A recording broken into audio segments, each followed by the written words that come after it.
이에 아리옥이 다니엘을 데리고 급히 왕 앞에 들어가서 아뢰되, 내가 사로잡혀온 유다 자손 중에서 한 사람을 찾아내었나이다. 그가 그 해석을 왕께 알려드리리이다. 왕이 대답하여 벨드사살이라 이름한 다니엘에게 이르되, 내가 꾼 꿈과 그 해석을 네가 능히 내게 알게 하겠느냐? 왕이 물으신 바, 은밀한 것은 지혜자나 술객이나 박수나 점쟁이가 능히 왕께 보일 수 없으되 오직 은밀한 것을 나타내실 이는 하늘에 계신 하나님이시라. 그가 느부갓네살 왕에게 후일에 될 일을 알게 하셨나이다. 왕의 꿈, 곧 왕이 침상에서 머릿속으로 받은 환상은 이러하니이다. 왕이여, 왕이 침상에서 장래일을 생각하실 때에 은밀한 것을 나타내신 이가 장래일을 왕에게 알게 하셨사오며, 내게 이 은밀한 것을 나타내심은 내 지혜가 모든 사람보다 낮기 때문이 아니라 오직 그 해석을 왕에게 알려서 왕이 마음으로 생각하던 것을 왕에게 알려주려 하심이니이다. 왕이여, 왕이 한 큰 신상을 보셨나이다. 그 신상이 왕의 앞에 섰는데 크고 광채가 매우 찬란하며 그 모양이 심히 두려우니 그 우상의 머리는 순금이요 가슴과 두 팔은 은이요 배와 넓적다리는 노시요 그 종아리는 쇠요 그 발은 얼마는 쇠요 얼마는 진흙이었나이다. 또 왕이 보신즉 손대지 아니한 돌이 나와서 신상의 쇠와 진흙의 발을 쳐서 부서뜨리매 그때 쇠와 진흙과 놋과 은과 금이 다 부서져 여름 타작마당에 겨같이 되어 바람에 불려 간 곳이 없었고 우상을 친 돌은 태산을 이루어 온 세계에 가득하였나이다. 그 꿈이 이러한즉 내가 이제 그 해석을 왕 앞에 아뢰리이다.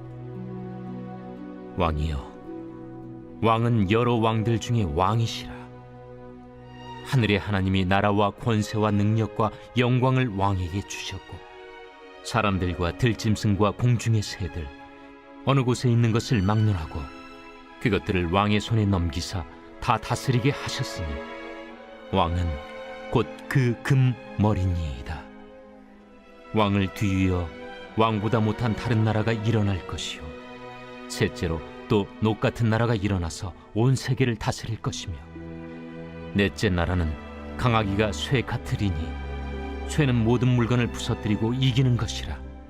쇠가 모든 것을 부수는 것 같이 그 나라가 문나라를 부서뜨리고 지을 것이며 왕께서 그 팔과 발가락이 얼마는 토기장이의 진흙이요 얼마는 쇠인 것을 보셨은즉 그 나라가 나누일 것이며 왕께서 쇠와 진흙이 섞인 것을 보셨은즉 그 나라가 쇠 같은 든든함이 있을 것이나 그 발가락이 얼마는 쇠요 얼마는 진흙인지 그 나라가 얼마는 든든하고 얼마는 부서질 만할 것이며 왕께서 쇠와 진흙이 섞인 것을 보셨은즉 그들이 다른 민족과 서로 섞일 것이나 그들이 피차에 합하지 아니함이 쇠와 진흙이 합하지 않음과 같으리이다. 이 여러 왕들의 시대에 하늘의 하나님이 한 나라를 세우시리니 이것은 영원히 망하지도 아니할 것이요 그 국권이 다른 백성에게로 돌아가지도 아니할 것이요 도리어 이 모든 나라를 쳐서 멸망시키고 영원히 설 것이라. 손대지 아니한 돌이 산에서 나와서 쇠와 녹과 진흙과 은과 금을 부서뜨린 것을 왕께서 보신 것은 크신 하나님이 장래일을 왕께 알게 하신 것이라. 이 꿈은 참되고 이 해석은 확실하니이다. 이에 느부갓네살 왕이 엎드려 다니엘에게 절하고 명하여 예물과 향품을 그에게 주게 하니라. 왕이 대답하여 다니엘에게 이르되, 너희 하나님은 참으로 모든 신들의 신이시요 모든 왕의 주제시로다. 내가 능히 이 은밀한 것을 나타내었으니 네 하나님은 또 은밀한 것을 나타내시는 이시로다. 왕이 이에 다니엘을 높여 귀한 선물을 많이 주며 그를 세워 바벨론 온 지방을 다스리게 하며 또 바벨론 모든 지혜자의 어른을 삼았으며 왕이 또 다니엘의 요구대로 사드락과 메삭과 아벳누고를 세워 바벨론 지방의 일을 다스리게 하였고 다니엘은 왕궁에 있었더라. 할렐루야. 네, 우리 거룩한 우리 주님의 성일, 우리 기도하러 오신 우리 믿음의 성도님들 환영하고 축복합니다. 느부갓네살 왕이 꿈을 꾸었고 바벨론에 있는 모든 지혜자들을 불러 모아서 자신의 꿈에 대해서 설명을 하라고 엄포를 놓았죠. 그러나 바벨론에 있는 그 누구도 왕의 꿈을 알지도 못했고 또한 해석할 수도 없었습니다. 그래서 이 바벨론 느부갓네살 왕은 화가 났죠. 그래서 이 바벨론에 있는 지혜자들을 모조리 죽이라고 명령을 했습니다. 그런데 그 지혜자들 속에는 다니엘과 세 친구가 있었죠. 그 사실을 안 다니엘이 이 아리옥에게 물었습니다. 도대체 왜 왕이 우리를 죽이려 하는가? 그리고 모든 자초지정을 설명을 듣고 다니엘이 하나님께 간절히 기도했다.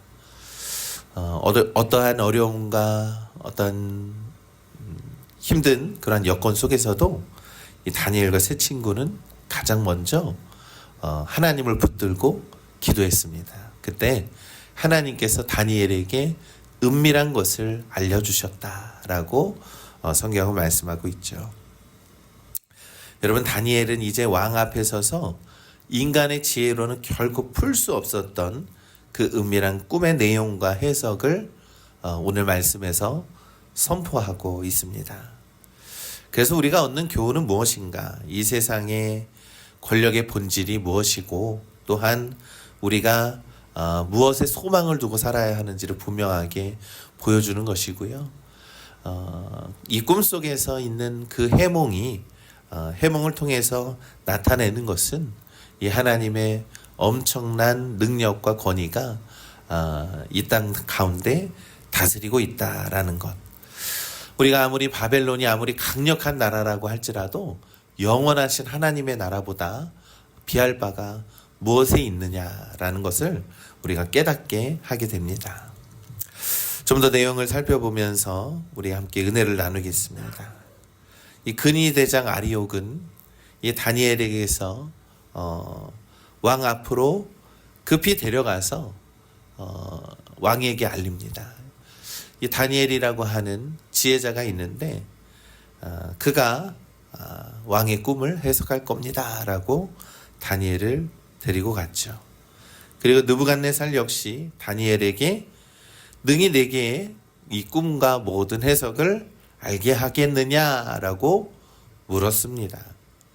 사실 이 물음은 그다지 큰 기대를 하고 물은 것은 아니죠. 그 누구도 그 왕의 꿈을 대신해서 얘기할 수 없었다라는 겁니다. 이때 다니엘의 대답은 단호하고 명확했습니다. 이 오직 은밀한 것을 나타내시는 이는 내가 아니라 하늘에 계신 하나님이시다라고 선포했다라는 거예요. 이 어쩌면 왕은 한 사람의 능력으로 오해할 수 있는 그 모든 것들을 이 다니엘은 차단하고 오직 하나님께로만 시선을 고정하고 하나님에게 있다라는 것을 명확하게 그 출처를 밝힌다라는 겁니다. 여러분, 이 세상은 많은 지혜를 논합니다. 그리고 또한 그 지혜를 가지고 우월감을 나타내는 것이 세상의 이치죠.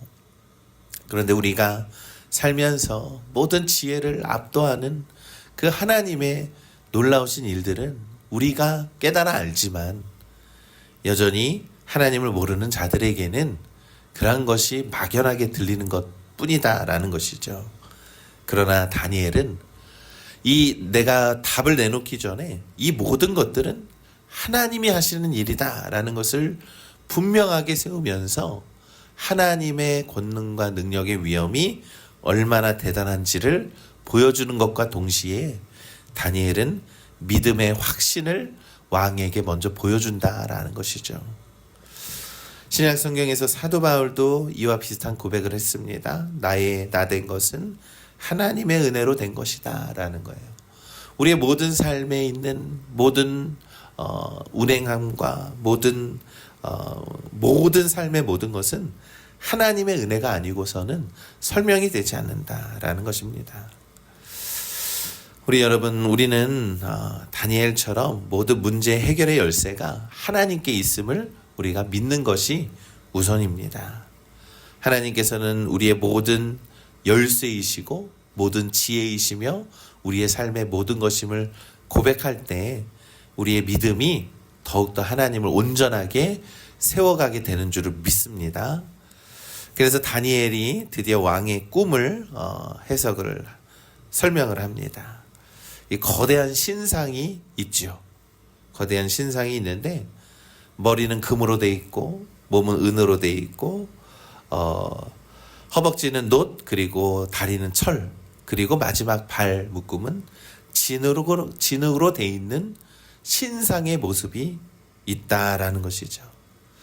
여러분, 이 신상의 의미는 인류 역사에 등장하는 여러 나라의 제국들을 뜻하는 겁니다.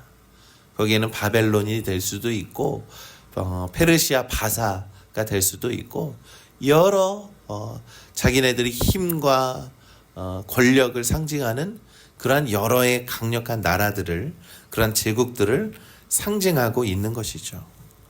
그런데 금과 은과 녹과 철로 되어 있는 그러한 화려한 신상일지라도 그러한 신상의 운명의 다리는 마치 진흙으로 돼 있어서 언제든지 위태하고 쓰러질 수 있다라는 것을 말씀하고 있는 겁니다. 하나님은 어떻게 합니까? 이 꿈 속에서 큰 돌덩어리 하나가 막 다리를 치니까 그 위에 있는 신상에 있는 모든 것들이 무너지게 되더라라는 겁니다. 여러분, 아무리 제국들이 화려하고 강력한 권력과 힘을 상징한다라고 할지라도 하나님의 한 번의 그 손대심과 한 번의 역사하심 속에서는 그 모든 나라가 속절없이 무너진다라고 하는 하나님의 강력한 권능의 능력을 말씀하고 있는 겁니다. 또한 그 하나님의 나라는 이 세상의 모든 제국들보다 압도적이고 영원하고 강력한 하나님의 나라라는 것을 극명하게 보여주고 있는 꿈이라는 것이죠. 아무리 화려하고 강력한 나라라도 하나님의 그러한 역사 속에서는 속절없이 무너지게 된다라는 것을 꿈속에서 보여주고 있는 겁니다. 우리가 베드로전서 2장 4절은 이렇게 말씀하죠. 사람의 길은 버림바가 되었으나 하나님께서는 택하심을 입은 보배로운 산돌과 같은 예수 그리스도. 여러분, 이 세상의 모든 화려한 그러한 신상보다도 모퉁이의 돌 되시고 우리의 보배로운 산돌이신 예수 그리스도만큼 강력한 것이 없다라는 것을 신약 성경에서 분명히 보여주고 있는 겁니다. 세상을 심판하고 영원한 나라를 세우시는 그 뜨인 돌이 바로 예수 그리스도라는 것이죠. 어쩌면 그 꿈속에서 보여줬던 그 돌이 바로 보배로운 산돌 예수 그리스도라는 것입니다. 이 세상의 그 어떤 권세보다도 예수 그리스도는 가장 강력하고 모든 나라를 지배하는 강력한 믿음의 돌인 줄을 믿습니다. 그러니 우리가 의지할 것은 이 무너져가는 세상을 의지하는 것이 아니라 오직 보배로우신 산돌이신 예수 그리스도를 믿고 의지하여서 우리가 구원에 이르게 된다라는 것을 어쩌면 우리는 이 느부갓네살 왕의 꿈을 통하여서 미리 보여주고 계신다라는 것을 우리가 믿는 겁니다. 이 다니엘의 해석을 듣습니다. 느부갓네살 왕의 꿈을 아주 정확하게 맞춘 것이죠. 그리고 그 해석에 대해서도 놀라워했다라는 겁니다.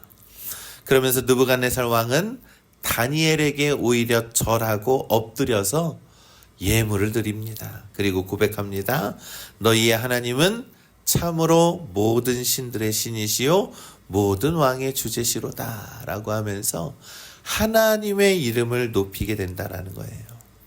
이 천하를 호령하던 이 바벨론이라고 하는 대제국의 왕이 포로 출신의 청년 앞에서 무릎을 꿇고 그가 믿는 하나님의 이름을 높여 들렸다라는 것이죠. 여러분, 다니엘과 친구들이 높아진 것은 그들의 야망 때문에 높아진 것이 아니죠.